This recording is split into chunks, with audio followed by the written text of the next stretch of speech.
In this video, we're going to be providing the science behind Fury versus Usyk. The big fight is nearly here. The Undisputed Heavyweight Championship of the World will be contested between Tyson Fury and Oleksandr Usyk on May 18th in Riyadh in Saudi Arabia. There's so many questions going into this fight. I've seen lots of different debates on podcasts and YouTube channels and in the media about what could happen in this intriguing clash. Tyson Fury, the lineal champion and WBC champion, undefeated and has got incredible wins over Klitschko and Deontay Wilder. And then we've got Oleksandr Usyk, who was a former undisputed cruiserweight champion, now unified heavyweight world champion, has moved up from cruiserweight to heavyweight, and his dynamic skills pose a lot of problems for these heavyweights, but as they take it a step too far, taking on the 6'9" Gypsy King. And there's lots of different questions. Will Fury be too big, too strong? Or is he on the decline after his last performance against Francis Ngannou? Has Usyk got too much skills? But is he also vulnerable to the body shots? There are lots of different questions. Hopefully we've got some answers leading towards this fight using scientific analysis, looking at the punch outputs of both fighters, looking at different trends to give you the most detailed insight before this fight on May 18th. So here is the science behind Tyson Fury versus Oleksandr Usyk. Usyk's dominant punch output. So in this analysis, we're using CompuBox data and looking at the last 5 fights of Usyk and Fury. And what we've seen, Usyk punches way more than Tyson Fury. He's got 31% higher work rate. However, Fury only lands 10% less shots, so he's more efficient, more effective with his work. So Tyson Fury is more accurate and he lands 37% of his punches. This is really high accuracy compared to the top 10 heavyweights in the current heavyweight division. The biggest difference between shots thrown by Usyk and Fury is the jab. Usyk throws 47% more jabs than Tyson Fury. However, his accuracy is only 19%. And this is because of the nature that he uses his lead hand to create openings and to control his opponent. Whether that's a feint, whether that's jabbing into the space, working up and down his opponent, it really works that lead hand to advantage. This is often to force the opponent onto the back foot, but also to make them more cautious in terms of coming forward. So we just said about Tyson Fury being bigger and stronger than Usyk, might be wanting to use his physical advantages in the fight. However, many boxers in the past that have been heavier and stronger, such as Anthony Joshua, struggled to do that because they didn't know what was coming from Usyk because there's constant use of this lead hand. And one of our fighters of Boxing Science, Fabio Wardley, British heavyweight champion, he's actually sparred Usyk and he's gone on record to say what he learned. And one of his main takeaways from these sparring sessions is to become a lot calmer in front of him, not be triggered by every single feint, because it's giving you a different look, a different feint, you don't know what he's doing next, becoming much calmer, you can't react to every single feint. And Tony Bellew said in his fight, he was just mentally and physically fatigued from the constant pressure from Usyk, constantly on that front foot, constantly showing him something else, not knowing what's coming next. Not only has Usyk got supreme fitness and a high punch rate, he also makes his opponents work a lot harder. So with this punch output, what Fury needs to do is not to be triggered by every single feint, because not everything that Usyk throws is going to land or is looking to actually land it. So if he's wanting to close that distance and he's wanting to smother Usyk, he's almost got to ignore the feints and just kind of walk through. But that makes it a much more dangerous task for Fury, because when he's trying to go, Usyk's not feinting, he might look to counter him coming in, and that makes it more dangerous, especially in the heavyweight division.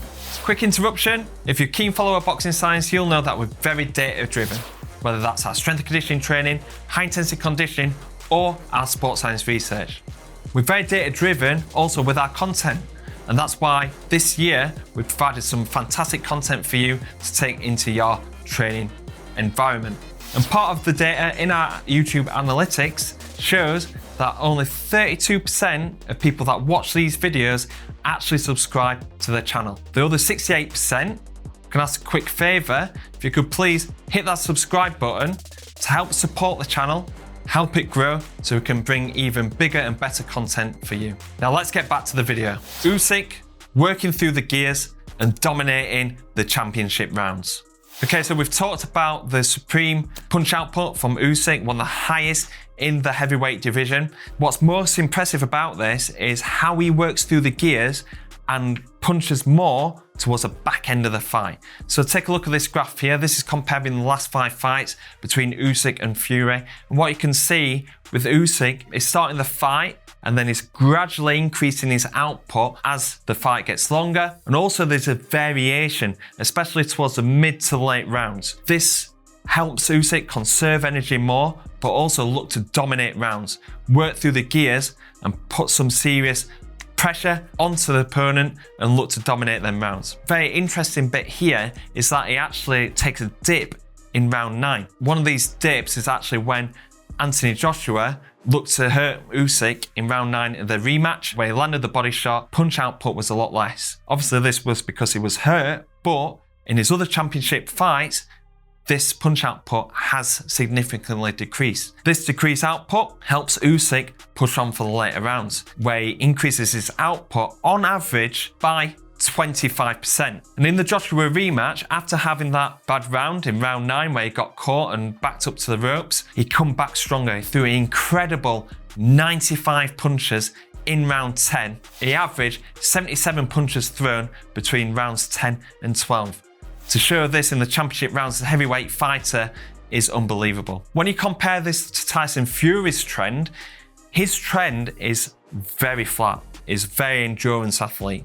So he produces the same output from rounds 1 through to round 12. He will struggle to go through them gears, to be able to step up and to be able to come back down. So when Usyk is showing them different variations, this will, 1, tire Fury out if he looks to match him, or Fury might not be able to match him. So these rounds, especially towards the back end of the fight, you can see Usyk dominating from round 6 to 12, especially when you look at his punch outputs between rounds 10 and 12. But looking at this data here, it looks like Usyk has a round off in round 9. But an advantage for Fury would be to look between round 7 and 9, especially round 9, because this is where Usyk is conserving his energy, ready to go into them championship rounds. That's where you're looking to try and win the rounds, try and dominate him, put some damage, so then Usyk can't step up that work output rounds 10 to 12. So what Fury would need to do there is to go rounds 7 to 9, really stick it on Usyk there to hopefully getting an advantage. If he doesn't, you could be looking at Usyk winning the back end of the fight. We've mentioned that Fury's output is 31% less than Usyk's. Compare this to the back end of the fight. This is 38% between rounds 6 and 12. And then if we look at the final 3 rounds, where Usyk's really stepping on the gas, there's a massive 46% difference in punch output. Usyk's really showing a big difference in his energy levels towards the back end of the fight. This is highlighted even more if we look at their last championship fights that went the distance. Fury versus Ngannou and Usyk versus Joshua 2. Difference in output, total output, is 62% in Usyk's favour. The difference between outputs in the second half of the fight is 69%. The difference between the last 3 rounds of the fight is 72%. So this is a huge difference. This is based off their last fights, their last championship fights. Fury's really got to step up his output, and this will potentially fatigue him, especially if Usyk's coming in the best shape of his life, causing Fury to be thinking about a lot more things. You can see fitness being a bit of an issue in this fight, especially if Fury is looking to match Usyk's output. There's going to be an element of danger for Usyk, might fail to get into range and might not be able to throw as much, and also might not look to throw as much because he's out of range from Fury and Fury's keeping him at arm's length. Usyk's output might differ, but also Fury's output, because it's going to be lighter and fitter than what it was in the Ngannou fight, this gap might close. And there's definitely a place for Fury between rounds 7 and rounds 9, where Usyk looks to conserve his energy, ready to go into rounds 10 to 12, especially round 9. We saw AJ really put that pressure on. If Fury puts on that pressure there, he could look to put on enough pressure to force a stoppage or do enough damage where Usyk can't step up between rounds 10 and 12. This is really important because if Usyk's just allowed to take his foot off the gas but still win some rounds and conserve his energy, he's going to be able to step up way beyond Fury's punch output and win them last 3 rounds, which in a tight fight such as this one might convince the judges, edge it towards Usyk, but also it could get Fury hurt, especially if he's fatigued towards the rounds 10 and 12. These punch outputs of Usyk being able to work through the gears, Fury not doing as much, but also Usyk having them rounds off to conserve energy, this makes it really intriguing from boxing fans' perspective. Fury's weight loss, an advantage or disadvantage? So Fury, self-admittedly, was out of shape for that Ngannou fight, tipping the scales at 277 pounds. It's now been documented in looking in a lot better shape now, and there's some before and after pictures that makes it seem like Fury has lost a significant amount of weight. So losing this weight, especially fat mass, is going to help benefit performance. It's going to help improve aerobic performance because his power to weight ratio will be improved, so it'll help increase his VO2 max. Also, it's going to be faster, it's going to have faster hands, and most importantly against Usyk, it's going to have faster feet. However, what he's had to do to get to there, being able to lose that weight and lose that fat mass, might affect his training intensity. Low energy availability or low carbohydrates affect high intensity performance. It also can reduce testosterone levels, which has an impact on strength.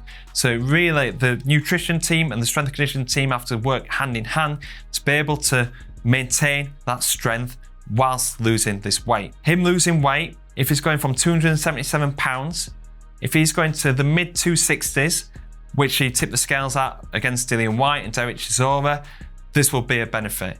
But if he's going probably below that and going to 260, he's had to do a lot of work to be able to get to that point. Long runs, a lot of intense dieting to be able to get under 260 pounds. This will affect the high intensity nature of his training and will affect his strength levels. It depends on this weight loss, whether there's a lot of fat mass that's being lost but muscle gain, that'll be an advantage to Fury. But if he's lost just a lot of fat and he comes in too light, this might affect his performance in the ring. If he's been low on carbohydrates and not being able to push through the gears through training, it's going to affect his ability to push through the gears in the fight. And we know from the punch outputs that we've just been saying about Usyk, this is going to be really important for Fury. Is Usyk weak to the body? Okay, so this is a subject that has been said in a lot of different media outlets, and recently in the press conference with Tyson Fury and Frank Warren claiming that the body shot is Usyk's kryptonite, with him looking hurt against Joshua a couple of times, and also in his last fight against Daniel Dubois, the controversial low blow. Was it low or was it a body shot? Was he genuinely hurt to the body? And he's also shown this in his amateur bouts as well. This is definitely an area to exploit with Usyk, especially with him having such good head movement and footwork. Targeting the body seems the most obvious, especially when he's shown that it's weak to the body, and also the head movement and the footwork being superior, it's going to be hard to land headshots. But with Tyson Fury, let's have a look at his recent punch outputs. Only 17% of his punches have been landed to the body on average. His highest punch output to the body has been against Deontay Wilder in the second fight, and he was really successful in that fight, actually landing a body shot that put Wilder down. And often you don't see this with heavyweights. However, Deontay Wilder has a longer torso, much more real estate for Tyson Fury to target, and also his feet aren't as good as Usyk's. This 30% is very similar to the shots landed by AJ in the rematch against Usyk. So in the first fight, he landed about 19% of his punches to the body. In the rematch, he saw this as a main area. 30% of his punches were landed to the body. And also he landed that shot in round 9 that put Usyk on the back foot. So Fury will look to try and land that body shot, but he'll have his challenges. Because Fury's 6'9" and Usyk's 6'3", there's a big height and reach difference. This is often an advantage. However, to land body shots, it might be a disadvantage, especially with Usyk having great footwork and maybe going in and out of range. Fury might be left leaning over that front foot to try and lean down to land on body shots. So he has to be quite strategic about it, with Usyk going onto the front foot and him catching it. You can't be going and looking for it. So definitely he can be landed to the body. He can definitely be hurt to the body. Only thing with Fury, you can't go looking for it. It's got to be quite strategic about it. This poses a real advantage for Fury going into this fight. Okay guys, so that's the end of the science behind Usyk versus Fury. Very intriguing matchup. I think that the punch outputs from Usyk show that he could look to win the back half of the fight and really dominate the last 3 rounds. I think that Fury will work the body well and look to try and reduce that punch output as much as possible. Between 7 and 9 is vital to put on that pressure on Usyk so you don't have that grandstand finish. I think it's a really intriguing fight. Can't wait to see it. Please leave your comments in the comment section below on your thoughts and your predictions of the fight, and let me know how these numbers and how these trends have influenced your prediction for the fight. Thank you very much for watching. If you're not subscribed yet, hit that subscribe button so you can get even more content from the Boxing Science YouTube channel. Thank you very much for watching. Hopefully see you on the next video.